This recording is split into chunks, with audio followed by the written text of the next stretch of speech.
As we all know, the new Superman movie that's directed by James Gunn is going to be releasing relatively soon, so I thought a fun little way to prepare for that is to look at all these different actors that have played all these different iconic Superman characters in the past and rank them from worst to best. Some of you know that I'm a huge fan of Superman in general, and I've seen, for instance, the Smallville show in its entirety at least 6 times. So you're probably going to think that all of my answers are Smallville actors, and that you'd actually be surprised. This is not actually the case. The first one on the list is probably going to be the only character that I think does not show up in the new Superman movie, but is still a very important Superman character in the legacy all around, and that's General Zod. When I grew up, I thought General Zod was essentially just evil Superman. He's just often seen as Superman's greatest foe.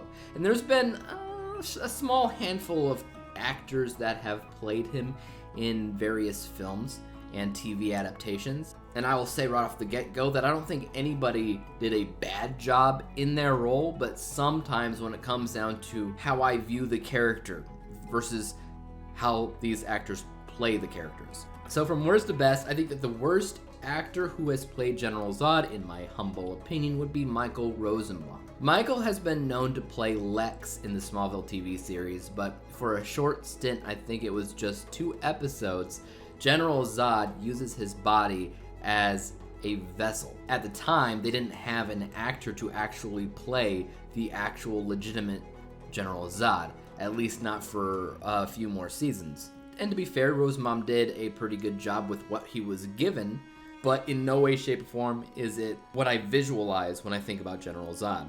The second best actor who I think of when I think about General Zod, you might be surprised about this, is Michael Shannon, who played him in the Zack Snyder verse of films. And while his portrayal was a little bit different than what I was expecting as usual, it still held those aspects that I look for with Zod. But honestly, the best actor to have ever played General Zod, in my opinion, was the OG from the Superman 2, and that is Terrence Stamp. And moving on, we're going to go on to Jor-El, which is Superman's biological father.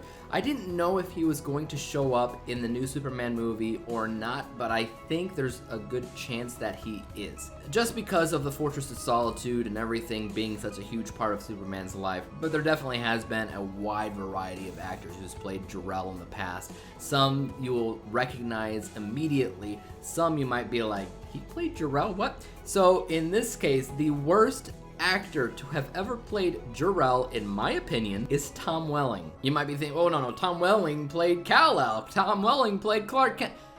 Yes, but in a flashback episode, he also played a version of Jor-El that went to Earth to basically scope it out and decide if this is a good planet for his son to go on. Doesn't make a lot of sense logically, and Tom Welling is the only actor to have ever played Jor-El that I've noticed who has not had a British accent. Everybody else has. Even the actor who played him in Lois and Clark, The New Adventures of Superman, had a British accent. And after Tom Welling stepped down from playing Jor-El, the person who took his place as the physical appearance of Jor-El was Julian Sands, who also had a British accent. So Tom Welling is the worst iteration of Jor-El by far. I kind of hate that episode. But who's the best? Well, the second best, in my opinion, is easily, once again, Terrence Stamp. So Terrence Stamp, I thought, was the best General Zod, but I also consider him to be the second best Jor-El. In Smallville, he was just a voice. We never actually saw Terrence Stamp show up in person. It was always the voice, always the voice. It was a nice little nod to the original OG Superman film series, but he also legitimately played a good Jor-El. But who's the best? Obviously, it's Marlon Brando from the OG series. When you think about Jor-El and what Jor-El is supposed to be like, I think that a lot of people immediately think about the OG films. Moving on, let's talk about Ma and Pa Kent. Now, these are characters that have been played by a multitude of different actors and actresses. I'm going to first look at this as a combined team. So sometimes when you look at the parents, you look at them as 2 sides of the same coin. So if we were to look at it like that, I would say that the best duo is undoubtedly the Jonathan and Martha Kent that we see in Smallville. There's a variety of reasons why I think that that's the case, but in my opinion, because they had so much screen time and they had so much chemistry and they did the best job that they could do in terms of teaching their son how to be a better human being, there's no one else that really compares with them. If we were to break them down though and take a look at them individually, I think that's when things start to get a little bit different. Just taking a look at Ma Kent. Ma Kent is a character that I don't think gets enough love. There's not enough screen time for her to really rank these actresses. All you really know about her is she's this maternal, loving force. So when I think about Martha, I don't really think about who's the best actress. I just kind of think visually. Who comes to mind when I think about Martha? From worst to best, the worst would, Diane Lane. She's not a bad Martha, but just like everybody else, I don't think she had enough consideration. She doesn't feel as much like I want Martha to feel, like as a warm maternal character. So she's just kind of off to the side for me. She's not good, she's not bad, she's just forgettable. The second best Martha, in my opinion, when I think about Martha, would be Annette O'Toole in Smallville. She's a very good character all around, very maternal, very warm, very welcoming. But the more that you watch Smallville, her character does change when she goes off to Washington, D.C. and she does her own little thing as a senator, and that's when it stops feeling like Martha. But the one consistent Martha, in my opinion, and the best overall actress would be Phyllis Thaxter. Now, Phyllis is the one that played Martha in the OG film, 1978. She is the one that I think of when it comes down to this character. It's unfortunate that a majority of her time as this character was almost unspoken. Like, she didn't have a lot of lines, and a lot of the times she had makeup on to make her look older than she was as the actress. But I also grew up watching her in this role, and it's immediately what I think about when I think about Martha, is this older lady, kind of like Aunt May, who's loving, who's caring, who will always be there for her child. That's who I think about with Martha. Jonathan, though.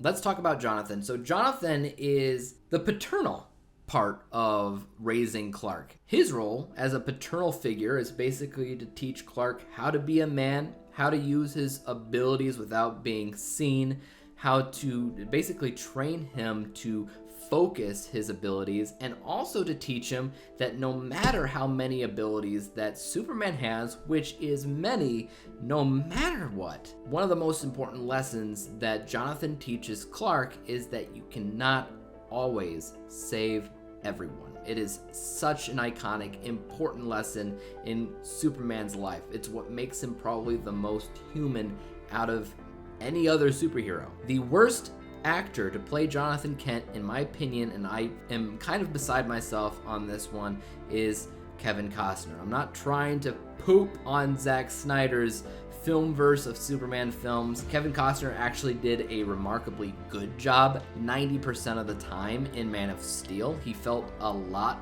like my favorite actor on this list, except for the moment in the film where Jonathan dies. I will die on this hill, but that moment was the worst moment of Man of Steel. Because what Jonathan did was not teach Clark that he can't save everyone. It was that he shouldn't. But that wasn't the point. The point is, no matter how many abilities he has, he can't physically save everyone. And we already know that super speed is so fast that nobody can really tell what's happening.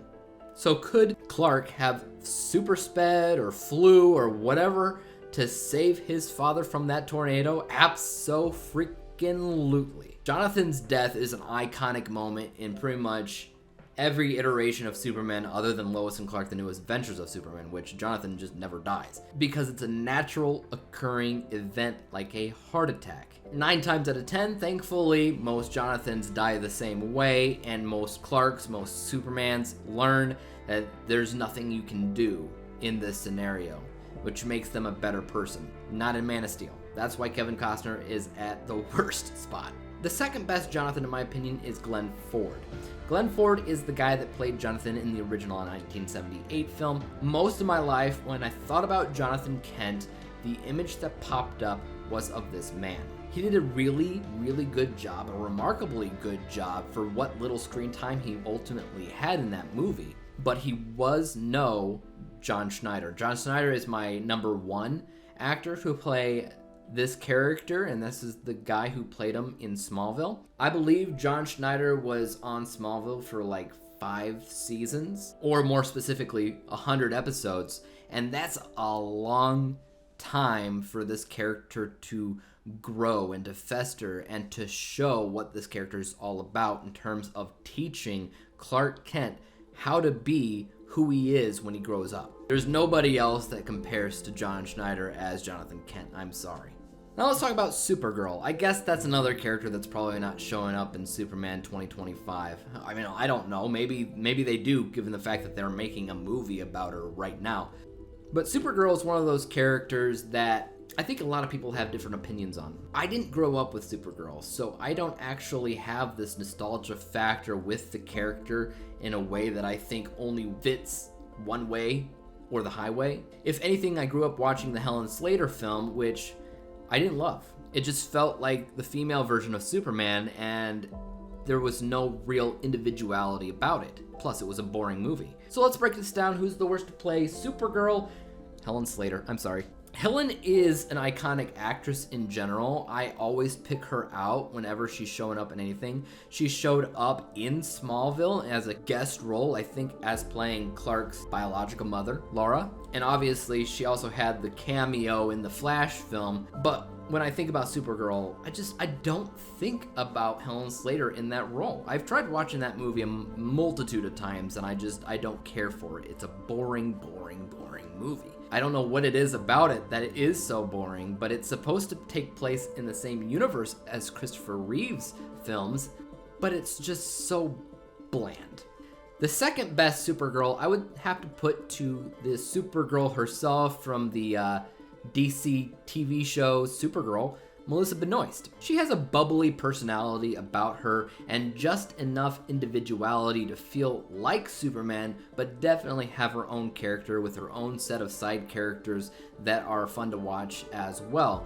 It's not the first thing, though, that I think of when I think of Supergirl these days, and believe it or not, my favorite Supergirl to this day, Sasha Calle, or Calle, I'm not sure how you say her name, but the Supergirl that was in the Flash movie. She did a really, really good job. She surprised me. She impressed me. I was really gearing up to see what they had in store more for this actress to play this character, because she kicked tail.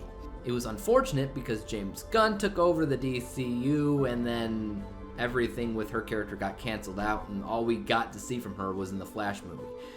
Unfortunate, but I digress. Also, the worst actress, which I said was Helen Slater, I also tie that in with Laura Vandervoort. Laura played the character on Smallville, and she was there basically as eye candy. She was not a very good actress during the show. She did not have very good chemistry with anybody. I just didn't care so much for her iteration. Moving on to some of the more prominent Superman characters that you see more so in the world of Metropolis instead of Smallville, let's talk about Perry White. Perry White is the editor-in-chief of the Daily Planet. He is Lois and Clark's boss. A number of different actors has played this character as well. And let's just break this down. The worst actor, in my opinion, to play Perry White was Frank Langella. I'm not sure how you say his name either. But he was the guy that played him in Superman Returns. Now, he didn't do a bad job per se, but he didn't really do a memorable job either. He was almost like a footnote. When I think about the character, he never pops up in my mind. I always forget that he played Perry. The second would be Jackie Cooper, who played the OG Perry White in the 1978 Christopher Reeve series. He does a good job. He plays a really good editor-in-chief in general, but it's not the one that I think of as the best Perry White overall, and that would actually be the Perry White in Lois and Clark, The New Adventures of Superman, who is played by Lane Smith. Lane Smith is often known to be the guy who is obsessed with Elvis Presley. Great shades of Elvis. But more than that, he's also a very caring individual that sees Lois and Clark and Jimmy as essentially family. He has a lot of great one-liners. He has a lot of great side stories in that series that I'm a big fan of. But more than that, like, he's just a fun character. When I think about the character, I think of him. I do. Moving on to Jimmy Olsen. We all know Jimmy. Jimmy is the guy, the photographer of the Daily Planet. Depending on who you ask, he also likes to write articles too. As much as I love Smallville, the worst actor to play Jimmy, in my opinion, has to be Aaron Ashmore.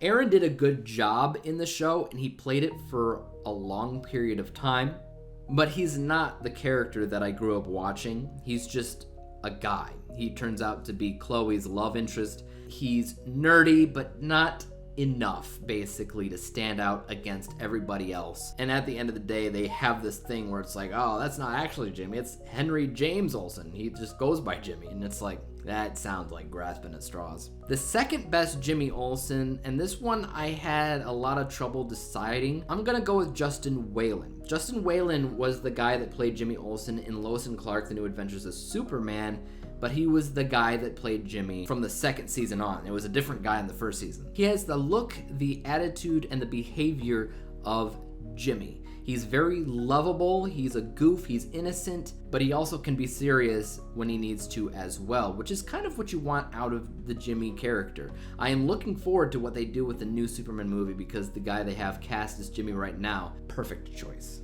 But as it is right now, my number one choice for Jimmy is actually, again, the OG from the 1978 films, Mark McClure. This guy is, honestly, it's immediately what my head jumps to when I visualize what Jimmy Olsen is all about. Lovable goof, like I said, can be serious at times, like I said, but also kind of an invisible character at the end of the day. Like, he doesn't get as much recognition, and he shouldn't, at least not too much, because he needs to always be at that area where you know who he is, you love him, but he's just never as important as Lois and Clark, for instance. That brings us to Lois Lane. Lois is a very difficult character to get right.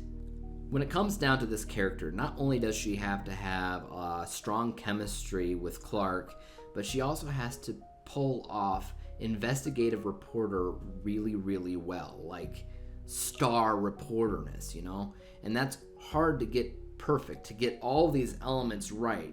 I have never really, truly loved a Lois actress as much as I could. I've liked a handful quite a bit, but as far as actresses born to play the role, I'm not entirely sure. So the worst actress to play Lois Lane, in my opinion, is a mix between Kate Bosworth and the actress playing her in Superman and Lois. Kate Bosworth is okay, but the problem with every actor in Superman Returns was that it was supposed to be a continuation of the Christopher Reeve story, so everybody was, in a way, at least in part, trying to replicate what the actors already did in the series that we already know and love. So they weren't so much trying to do their own thing.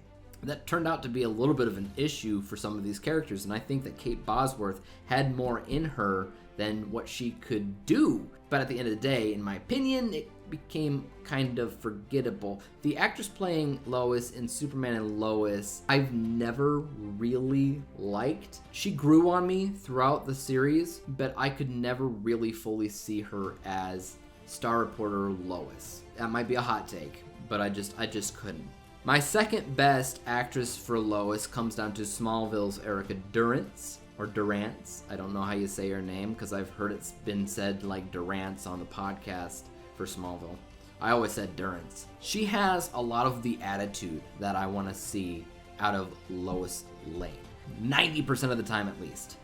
When she gets to be overly lovey-dovey with Clark, where she becomes much more girly in her tone and attitude towards the end of the series of Smallville, that's when I don't think she is as good as she once was. It's like when the show writers changed on Smallville, so did Lois's attitude, and I wasn't a huge fan of when they changed that. I always liked her character from beginning to end, but her attitude was better in the beginning of the show, or season 4 on. So that's why she's not at number 1. Number 1, of course, OG Margot Kidder, who played the Lois on the 1978 film Superman and basically an entire series thereon. And she did a really good job. She is what I think about when I think about Lois. I think, however, that's probably because I grew up with that movie, not necessarily because she is the best that could play Lois. I think that we can still see a better Lois. We'll see. Now, before we go on to see who's the best Superman, let's talk about Lex Luthor for a second. Lex Luthor is Superman's greatest foe when it comes down to just being human, because this dude is ruthless in terms of affecting the entire population other than just Superman. I do think of a very specific character when I think about Lex Luthor. It is hard to get Lex Luthor right, in my opinion. If I were to rank every single actor to play Lex, a lot would be towards the bottom, in my opinion, because I'm very particular. I'm very specific when it comes down to Lex Luthor. But if I had to specifically pick the worst actor who has ever played Lex, again, it would be a tie. One would be John Cryer, who played him in the Supergirl TV series, as well as just like the CW series. Definitely not what I think about when I think about Lex. But honestly, probably even worse than that was Jesse Eisenberg. I hated Jesse Eisenberg with a passion when it comes down to this role. And I was very glad. Well, that was the only moment that I was actually glad when James Gunn took over, because that meant I didn't have to see Jesse Eisenberg in this role anymore. Some people praise the performance because it is a little bit different, but I just can't. There's nothing about his character that I like at all. Gene Hackman is obviously iconic, and it's a good iteration of the character, but it's not ever what I think about when I think about Lex Luthor, at least not anymore. So he's not even on my list of good or bad. He is, in my opinion, middle of the road. My second best is actually, believe it or not, Kevin Spacey. I think that Kevin Spacey had a very good performance as Lex Luthor in an otherwise somewhat mediocre film. He could have shined a lot brighter in other Superman movies as well, because when it came down to portraying this evil guy and the way that he spoke and the way that he carried himself was very much in line with what I want to see from Lex Luthor. But obviously the best Lex Luthor to ever grace the screen has undoubtedly been Michael Rosenbaum in Smallville. The fact that he was there for like 7 seasons and however many hundred of episodes is astounding for character development, going from somebody who is relatively innocent but maybe a little bit questionable to downright evil, and the path that he takes, making bad decision after bad decision, is almost hard to watch at times because it is just so perfect and on point with Lex, and the way that he speaks, and again the way that he carries himself. Him and Kevin Spacey are actually very similar in those regards, but nobody can really do Lex Luthor like Michael Rosenbaum can. I was personally offended when James Gunn hired somebody else to play Lex Luthor when he's already friends with Michael Rosenbaum. Rosenbaum is right there for the picking, and he just was like, nah, I don't know. But let's go ahead and let's talk about Superman.